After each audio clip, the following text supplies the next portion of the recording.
আজকে জানো তো একটুখানি পনির পাসিন্দা বানাবো। তার জন্য না একটু উষ্ণ উষ্ণ গরম জল নিয়ে নিচ্ছি বাটিতে, আর তার সাথে একটুখানি লবণ দিয়ে দিলাম, আর পনিরগুলোকে না একটু ভিজিয়ে দিচ্ছি, তাহলে একটুখানি নরম হয়ে থাকবে। তো একটু ঢেকে দিই, তারপরে আমি আসছি।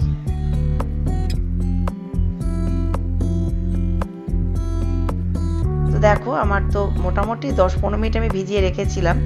এবার আমি পনিরের টুকরোগুলোকে তুলে নিয়ে না পাতলা পাতলা করে কেটে স্লাইস করে নেব।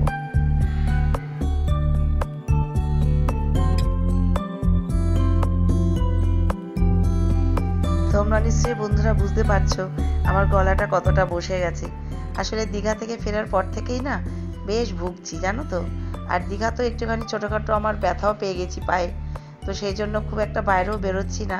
আর ফিরে আসার পর থেকে না এই গরম ঠান্ডা, একবার এসি ঘরে ঢুকছি, একবার গরমে যাচ্ছি, এই করে করে না প্রচণ্ড ঠান্ডা লেগে গেছে। সেই জন্য গলাটা প্রচণ্ড ব্যথা, ওষুধ খাচ্ছি, কিন্তু তা হলেও একটু তো সময় লাগবেই। তো দেখো আমি পনিরগুলোকে পাতলা পাতলা করে একদম স্লাইস করে নিচ্ছি।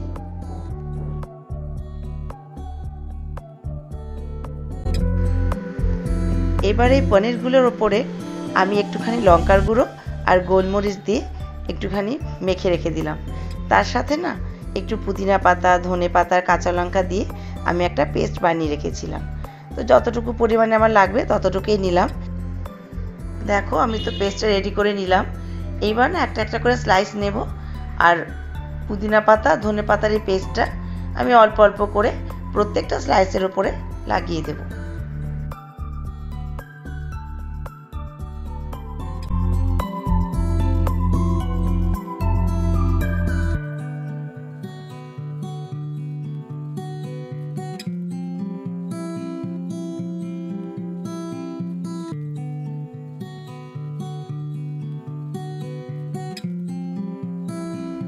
এবার আমি অল্প অল্প করে চিজ অ্যাড করে দিচ্ছি।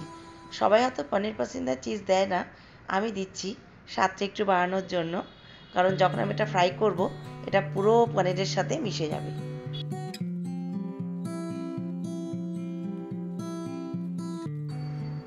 পনিরগুলো সব আমার রেডি হয়ে গেছে। তো এবার না আমি একটু একটা ব্যাটার বানিয়ে নেব। তো নিলাম আমি বেসন, তার সাথে আমি কর্নফ্লাওয়ার দেবো জানো তো, তার সাথে অল্প একটু খাবার সোডা আর লবণ, গোলমরিচ গুঁড়ো, লঙ্কা গুঁড়ো সব কিছু দিয়ে ভালো করে মিশিয়ে নিয়ে উষ্ণ উষ্ণ গরম জল দিয়ে একটা ব্যাটার বানিয়ে নেব।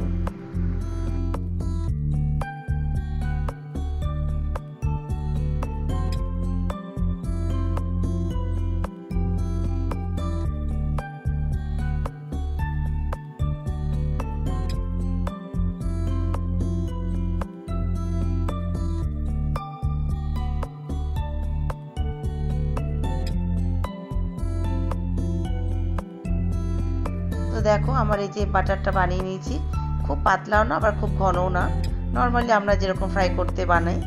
আর এই যে পনিরটাও আমার একদম রেডি হয়ে আছে। গ্যাসে আমি না অলরেডি কড়াইটা বসিয়ে দিয়েছিলাম, তেলটা গরমও হয়ে গেছে দেখো। এবার একে একে আমি পনিরগুলো ভেজে নেব ব্যাটারটার মধ্যে ডুবিয়ে ডুবিয়ে।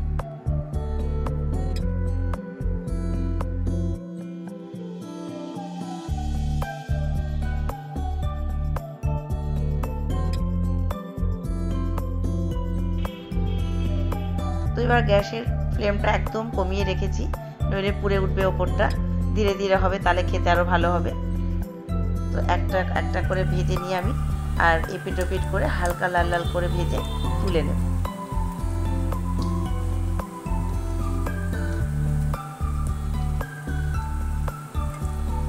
এই দেখো বন্ধুরা আমার পনির পাসিন্দা একদম রেডি। তো ওপর থেকে একটুখানি বিট নুন আর গোলমরিচ ছিটিয়ে দিলাম, আর একটু পুদিনা পাতা দিয়ে গার্নিশিং করে দিলাম।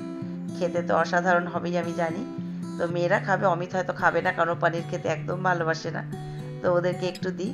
আর চলো তোমাদেরকে আমি একটুখানি কেটে দেখাই যে ভেতরে যে চিজটা আমি দিয়েছিলাম না পুরের মধ্যে, ওটা একদম না পেস্টের সাথে মিশে গেছে।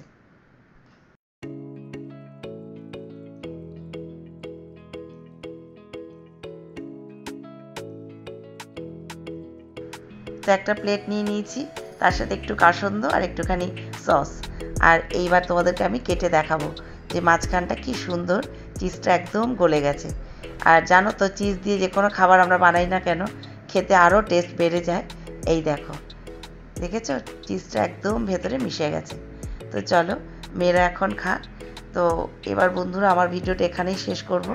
তোমরা ভালো থেকো, সুস্থ থেকো, আনন্দে থেকো, আর এভাবেই আমার সঙ্গে থেকো। যদি ভালো লাগে ভিডিওটা অবশ্যই একটা লাইক করো। আর আজকের মতো তাহলে টাটা।